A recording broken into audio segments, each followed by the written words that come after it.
Today, men with tungsten nerves will ride with death over the famous Santa Monica course in the Vanderbilt race, one of the road classics of the world. But this is the story of another race, a race driven above the clouds, fought in the dead of night over a narrow, tortuous course, threading its way between giant pines, dodging huge boulders, and hugging dangerous declivities. An impromptu, unprovoked race, the desire to win the only stimulus, the joy of winning the only reward, and death holding the checkered flag.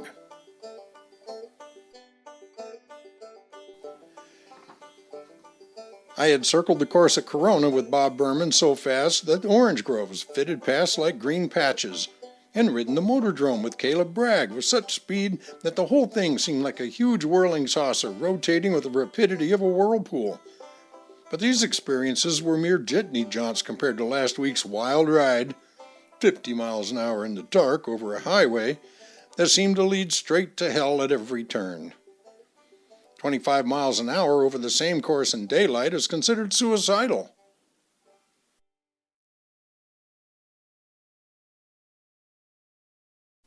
That men will dare death under the stimulus of a huge purse and the cheers of applauding thousands is comprehensible. But why men will court a violent and untimely end by staging a homicidal race in a mountain vastness 7,000 feet above the sea with only the silent stars a witness is unexplainable and inscrutable. Why Barney Oldfield and Harry Burt ever engaged in this fantastic and frightful automobile duel is something that will remain locked in the realm of the occult and unfathomable. They themselves never have been able to give a satisfactory explanation. Possibly it was the same impish and perverse impulse that sometimes prompts people to jump off skyscrapers or take bichloride of mercury. The race began with abrupt suddenness and ended with a violent quickness, the expedition missing eternity by a wheel's turn and a gasp.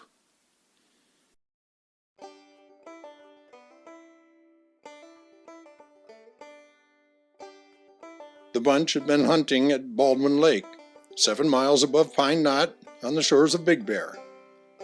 Burt, with Mel Nordlinger in the seat beside him, left a few minutes ahead of Barney, who had for passengers Johnny Powers, Carl Pancake, and your rider. Barney hit up a brisk but sane clip for a mile or two when, in skirting the lower edge of Baldwin Lake, he saw the red tail light of Burt's Cadillac a few hundred yards out front. Oldfield threw a few more pounds into his Packard. For the better part of 2 days they'd been arguing and quarreling over the respective merits of their cars. No horseman ever took greater pride in his mount or was more sensitive and acute to challenges than these men. Crowding up close, Barney blew a taunting blast from his horn. Burt construed the noise as an invitation to get off the road or go faster. It was a challenge, and he accepted it.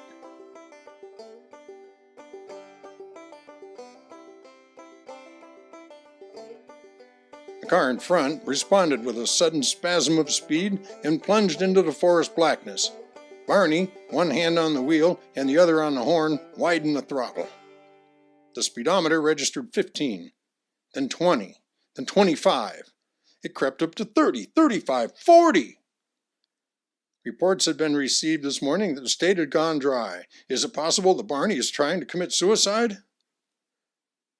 45 is registered, and the car plunges between two massive pines standing sentinel on the side of the road so close as to not leave more than a foot leeway on either side. A little lurch or the slightest false move means a head-on into one of these trees. We feel the shudder of one fender rasping the tree on the right, and know that annihilation has been escaped by the fraction of an inch. At first, we're annoyed because Barney keeps only one hand on the wheel. But nervousness gives way to excitement. No, it isn't really excitement. We have simply ceased to care what happens and wonder only in what manner it will happen as the car dips down declines, spurts up hills, hurdles depressions, and does a devilish trickle-a dance around dizzying curves. It has become a gigantic game of hare and hound, the fleeing phantom thing in front of the hare and Barney's machine baying furiously the hound.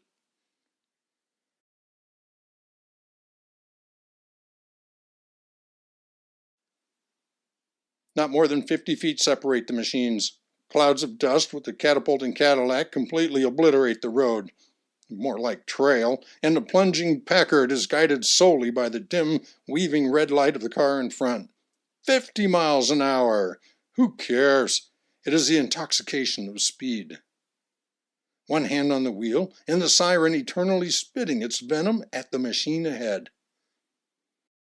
Suddenly, the car in front seems to slacken its speed and stagger under the very effort. Rounding a curve, it has been confronted out of the night by a heavily loaded truck laboring up the incline, and there is no space to pass. Burt's car reels like a drunken thing, half turns in the road, glances the truck, and lands against a stalwart pine.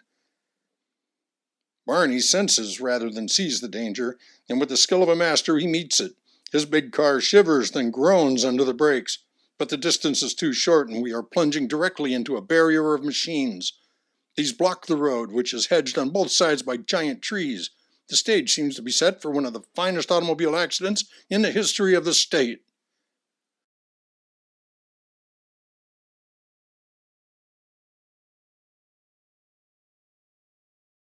Are we afraid? Not a bit of it. We awaited the crash with a sort of pleasant anticipation and wondered rather vaguely whether we would go through the top or do a dive through the windshield. Possibly it was a fascination that was beyond the fear stage, something greater and more stupefying and akin to the spell which a rattlesnake casts over the helpless rabbit. Every man in the car experienced the same morbid exultation. But the crash didn't come. Both Burt and Oldfield handled their cars with superlative skill. The Packard hit the Cadillac, which had its nose rammed against the strange truck, but only hard enough to twist the fender. Neither contact was much heavier than the touch of a feather. A fraction of a second less time or a dozen feet less distance, and there would have been a gorgeous display of blood and bones and mangled machines. We expected to hear some tall cussing.